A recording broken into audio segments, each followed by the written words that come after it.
dire, les édulcorants sont très populaires et ça depuis de nombreuses années. Qu'on pense seulement à la boisson gazeuse Diète, au jus de canneberge dit light ou léger, les yogourts édulcorés comme les compagnies comme Source ou Silhouette. Donc, ça a la cote. Puis pourquoi ça a la cote? Ben, parce que souvent, c'est marqué low calorie, donc bas en calories ou bas en sucre. Donc, c'est toujours deux appellations très fortes d'un point de vue marketing. Mais au niveau de la santé, est-ce que c'est vraiment un meilleur choix pour prévenir le diabète, pour mieux gérer notre taux de sucre si je vis avec le diabète, pour mieux gérer mon poids? Donc, j'avais le goût de faire un zoom sur les édulcorants aujourd'hui. Je vous le dis, ça risque de vous chambouler un petit peu. Donc, attachez-vous. C'est parti. Mon nom, c'est Véronique Plante. Je suis nutritionniste, diététiste professionnelle spécialisée dans la prévention et le traitement du diabète de type 2.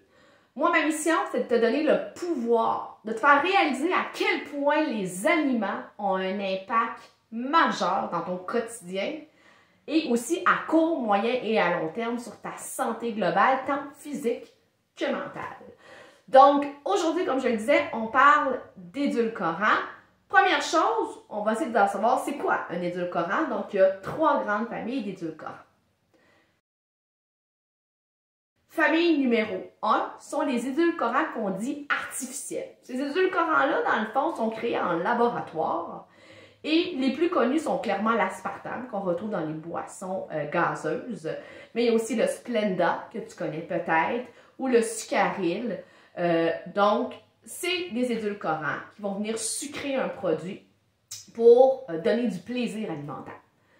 Deuxième catégorie d'édulcorants, c'est les sucres-alcools. Les sucres-alcools sont aussi produits en laboratoire, sont normalement utilisés dans les pâtes à dents, exemple, dans les gommes à mâcher, dans les bonbons et dans les produits destinés à la personne vivant avec le diabète de type 2.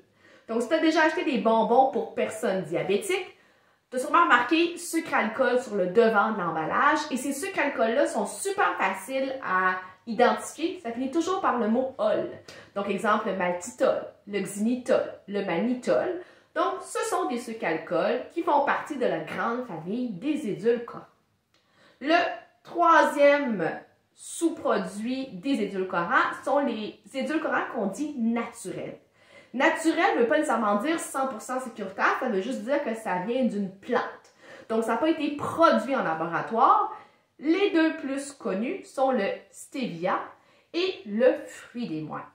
Donc, peu importe quel type d'édulcorant qu'on utilise, que ce soit le artificiel, que ce soit le sucre-alcool ou que ce soit le naturel, ils ont tous le même objectif, c'est-à-dire de sucrer un produit sans ajouter des calories et sans faire augmenter normalement ton taux de sucre. Je dis bien normalement parce que je vais te parler dans quelques secondes du revers de la médaille d'utiliser les édulcorants.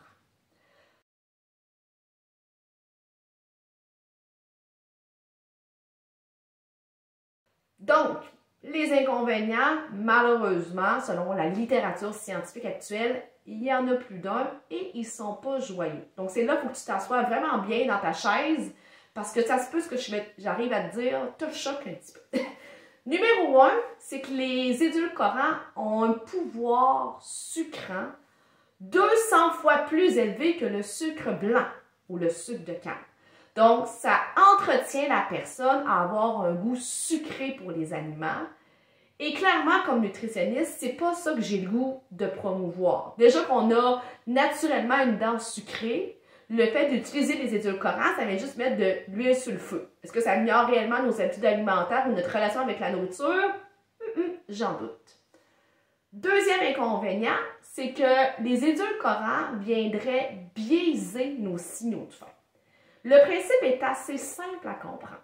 Donc, je bois, exemple, une boisson gazeuse Diète. Ma langue détecte le sucre, le faux sucre, envoie un signal à mon cerveau lui disant « On va recevoir du sucre, préparez-vous tout le monde ». Ça descend dans nos intestins, mais les édulcorants, on n'est pas capable de les absorber, l'être humain.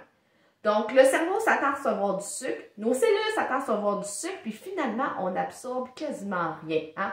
Dans la boisson gazeuse Diète, il y a 0 calories.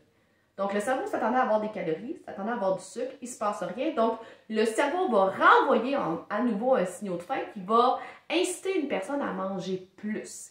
Et c'est pour ça que les études scientifiques nous démontrent aussi qu'une personne qui consomme régulièrement des édulcorants, en règle générale, ne perd peu ou pas de poids dans son année. Ça serait à cause de ce mécanisme-là. Donc, deuxième point négatif, si tu penses utiliser les édulcorants pour perdre du poids, malheureusement, il y a des chances que ça fonctionne coup-ci, coup-ça. Troisième point négatif, et celui-là me choque profondément, c'est que les édulcorants, maintenant, on sait que la majorité d'entre eux vont venir perturber notre flore intestinale, notre microbiote. Et ces mauvaises bactéries-là qui vont s'installer tranquillement pas vite dans notre flore intestinale vont venir perturber notre métabolisme des glucides, des sucres dans notre corps. Et même, on sait maintenant que chez une personne prédiabétique ou diabétique de type 2, l'édulcorant va être capable de faire monter la glycémie quand même. Puis ça serait justement relié à cette perturbation-là de la flore intestinale. Fait que bref, que tu sois en prédiabète et que tu veux perdre du poids, les édulcorants ne sont pas une option.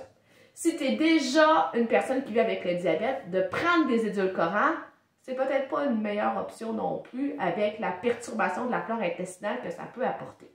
Fait que la solution, c'est quoi selon toi?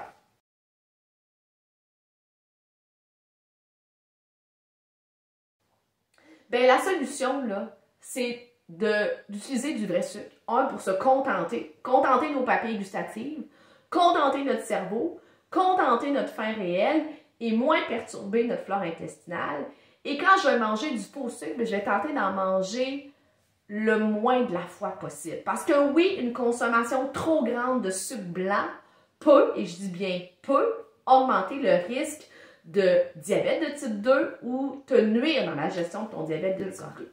Donc, si tu aimes cette vidéo, si tu as appris quelque chose, bien évidemment, aime, partage, commente, abonne-toi à ma chaîne. On se voit à tous les mardis. C'est toujours un rendez-vous pour avoir plus d'informations sur ta santé, ton alimentation et vivre le plus longtemps possible en santé, bien évidemment.